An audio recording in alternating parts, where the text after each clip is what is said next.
Video hovorí o tom, že snaž sa ukončiť či už funkciu, alebo súbor, alebo čokoľvek iné, čo najskôr môžeš. Čiže namiesto toho, aby som ja napísal toto, že isSet post data a v tom prípade rob niečo, tak ja urobím to, že pozriem sa, že či to nie je setnuté, a ak to nie je setnuté, tak presmerujem formulár, alebo presmerujem ten tok naspäť na login PHP a exitnem. A všetko ďalej, ostatné, čo bude písané odtiaľto, je jasné, že sa bude diať iba v tom prípade, že na tento súbor PHP boli odoslané nejaké dáta. A vieme si to skontrolovať napríklad zase tak, že nechám tu vypísať to, čo bolo odoslané tým postom. Čiže keby som teraz išiel sem na túto stránku, ako som to nazval, proces login, tak vidíš, že ma presmerovalo na login PHP a zároveň aj keď refreshujem stránku, tak sa mi nestáva to, že by ten formulár sa snažil odoslať druhýkrát. A keď teraz odošlem dáta, tak som ostal na proces login PHP a dostal som pole o veľkosti 2, lebo to sú tie dáta s indexami username password. To username ešte som mal úplne ináč premenovať, nemal to byť username, ale user ID, ale však to môžeme spraviť. Nech to... Ale premenujem iba ten select, ktorý užívateľ reálne nevidí, pretože keď sa dostaneš tu, tak ty stále chceš ako user experience napísať label, že username, nebudeš tam mať idečko, lebo užívateľ nebude zadávať reálne idečko, ale toto reálne už bude name data ID. OK, pôjdeme teda ten formulár spracovávať ďalej. Ja si pozatváram ináč tie súbory, ktoré už nepotrebujem, pretože ma to tu potom zbytočne metie. Fetch users tiež nepotrebujem, DB Connect tiež nepotrebujem, ani toto nepotrebujem a je to prehľadnejšie. Dobre, ako prvú vec ja rád robím to, že si tie post data vypíšem priamo do premennej data. A teraz, čo chcem spraviť, je napísať SQL dotaz, ktorý mi vyťahne užívateľa, ktorý súhlasí s idečkom a s heslom. Toto, čo mi ponúka umelá inteligencia, nie je dobré, pretože to nie je vôbec prepared statement. Nie je to žiadno ošetrené. Ja to spravím tak, že napíšem si select všetko from users where ID sa rovná otáznik and password sa rovná otáznik. Toto sa mi páči už viacej. Teraz, to, čo mi tam ponúkala umelá inteligencia, je vlastne pomocou toho PDO objektu, ktorý teraz ale robiť ja nebudem. Toto sa mi už páči viacej. A ešte ten dotaz upravím tak, že dám tu limit 1, pretože zaručene bude v tej databáze, no v našej by sa momentálne mohol vyskytovať ten človek aj viackrát, ale v praxi, keď budeš mať registračný formulár, tak bude tam nejaká validácia toho, že či už náhodou v tej tabuľke neexistuje užívateľ s daným e-mailom. Takže úplne tento SQL dotaz stačí, pokiaľ je limitovaný na 1.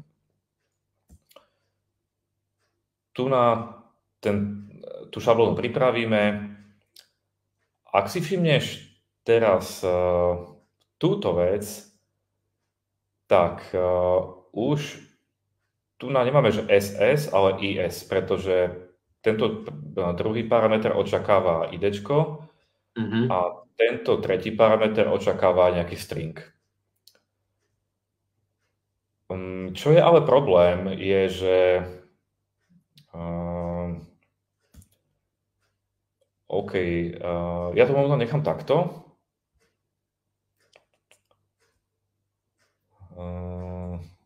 Toto môže ostať takýmto spôsobom. Toto môže byť tiež. A čo mi tu ešte chýba, je session start. Ja to vysvetlím za chvíľku, prečo to píšem takto. Že čo to znamená ten session start a aj všetky tie premenné. A tu jednak mi tu chýba zátvorka a jednak dobre, zatiaľ tu nechám jednoduchý výpis, ale bez skriptu, iba že invalid username or password. Čiže nechám to takto a tiež to môžeme exitnúť. Tak. Poďme na frontend. Ak si všimol, tak ja som tie heslá nakomponoval zase úplne jednoducho. Že dal som bar tak s veľkým Bčkom 1, 2, 3, 4 a tak ďalej. Takže ja to tam teraz napíšem a očakávam, že ma neprihlási. A vysvetlím prečo. Tak tu mám ešte nejakú chybu na riadku 10. Jasné, chyba je v tom, že nemám inkludnutý Database Connect.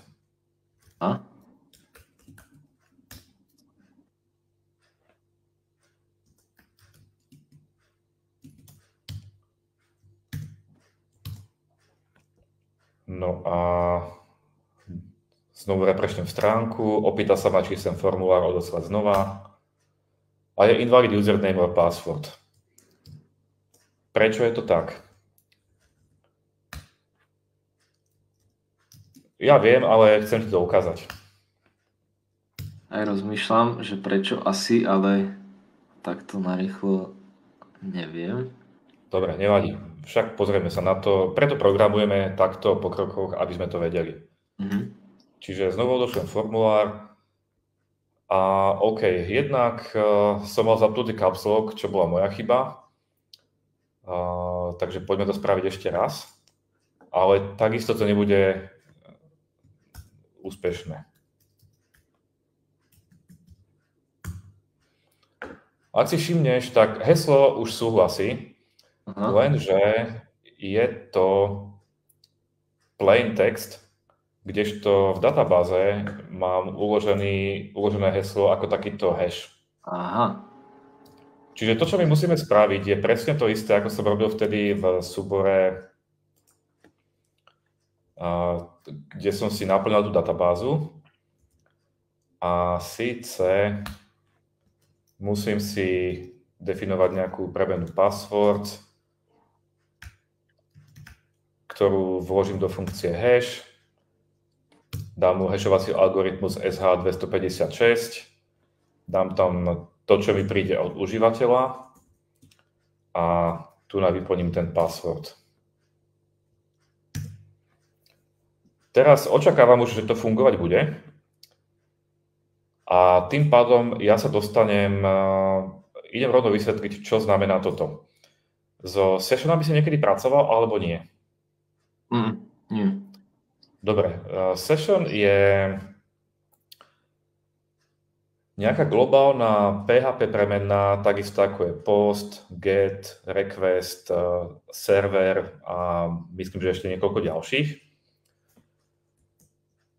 Na začiatok, keď chceš ale pracovať s týmito session globálnymi prevednými, tak sa musíš prihlásiť k nejakej session. Na to slúži funkcia Session Start. Potom už máš prístupnú túto globálnu premenu, do ktorej si môžeš ľubovoľne vložiť, čo chceš. Čiže ja v tomto prípade som do IDčka vložil to, čo mi prišlo ako IDčko z databázy. A tu nedám, že name, ale dám tu, že username a spojím dokonca, myslím, že by sme to nazvali, že first name a last name.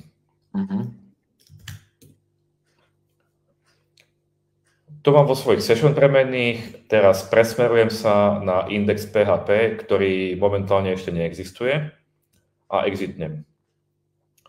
Čo spravím tu je, takisto sa pripojím k Session Start, čiže tým pádom toto volanie môžem presunúť vyššie.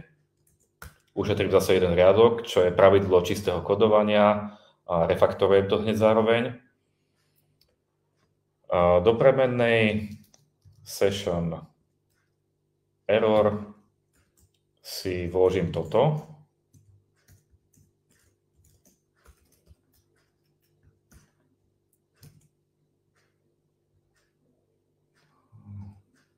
Takto. Tým pádom už nepotrebujem toto. A tento kód tento nebude duplikátny. Presmerujem to znova na login formulár. Dvakrát tu mám ale exit, takže vlastne exit môžem presunúť úplne na koniec súbora. Zase nech ušetrím, nech to je čistejšie.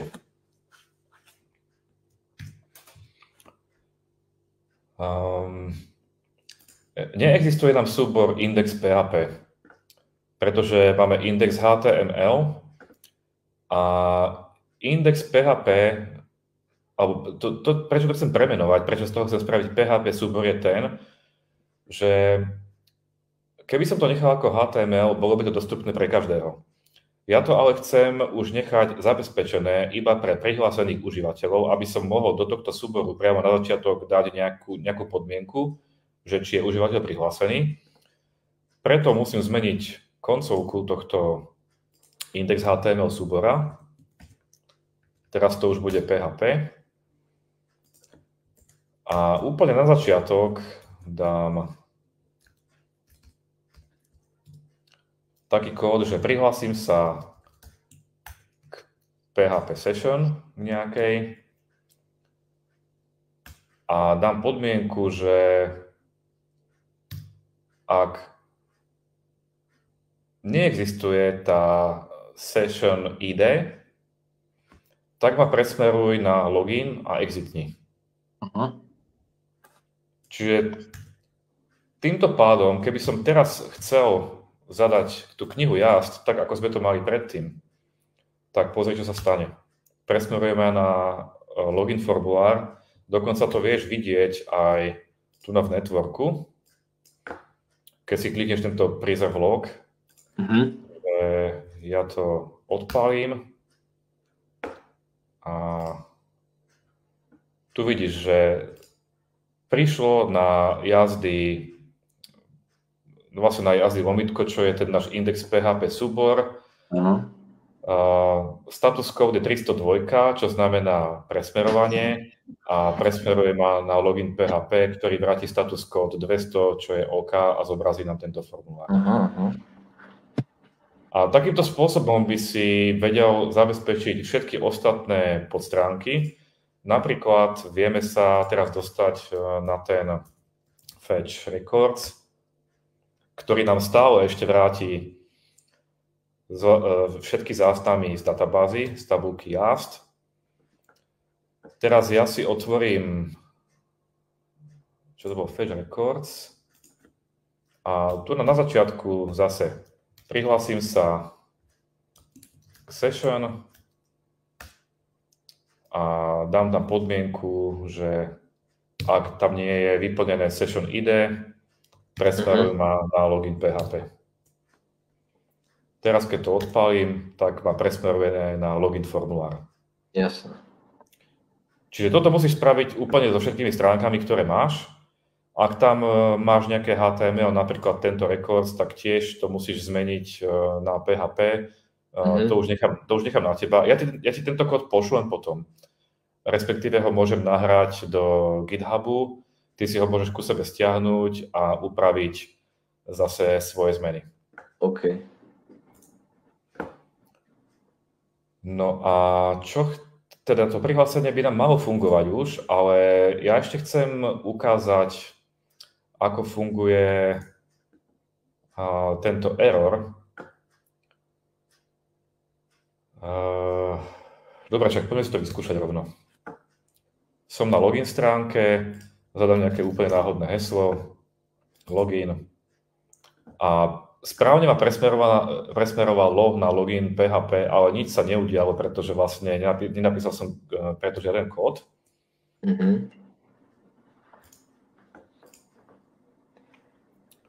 Čo by som ale vedel spraviť je... A keď tam máš už napísaný ten alert, tak jeho nezobrazilo prečo? Že tam nie je nejaký čas zobrazenia, alebo aký dôvod? Ktorý alert? V tom proces login, tuším. Ja to máš len pre zle zadané. Aha, sorry. Jasné. Hej, čiže ja som ho naplnil do tejto prebennej session. A ešte som ti chcel asi povedať, že tá globálna prebenná funguje tak, že ona je dostupná, kým nezatvoríš browser. Alebo kým ju nedestrojneš, kým ju nezničíš vlastne. Toto ešte budeme riešiť v rámci odhlásenia. Čiže ja sa potom môžem prechádzať po všetkých stránkach a pokiaľ nezničím toto idečko, tak budem prihlásený. Pokiaľ ho zničím, tak už nebudem prihlásený a musím sa znova prihlásiť. Teraz sa chcem dostať ale k tejto prebenej error na stránke login PHP. Čiže opäť tá istá vec, musím sa prihlásiť k session. Ty môžeš session start zavolať aj viackrát a vždy ťa prihlási k tej istej session. Ono dokonca, myslím, že session start má aj nejaký parameter, ako možno keď som teraz. Skúsim to pozrieť. Alebo dáme PHP manuál.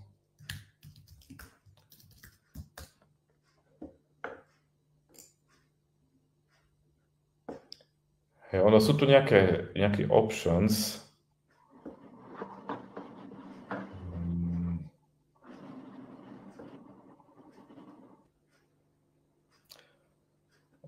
Dobre, úprimne nepracoval som s tým až do takéto nízkej úrovni, ale ty skrátka vieš tam pridať nejaké parametre, ktorými vieš ovplyvniť. Aha, napríklad tu máš cookie lifetime. Že vieš ovplyvniť životnosť tej kukiny napríklad. A množstvo ďalších iných vecí, ale z hlavy ti ich určite nepoviem, takže to si prípadne môžeš pozrieť. Ale vo väčšine prípadov budeš pracovať buď v nejakom frameworku, a neskôr, ktorý sa ti bude starať už na tej low úrovni o takéto veci, alebo budeš používať iba tento session start s tými základnými nastaveniami. Dobre. Čo chcem spraviť tu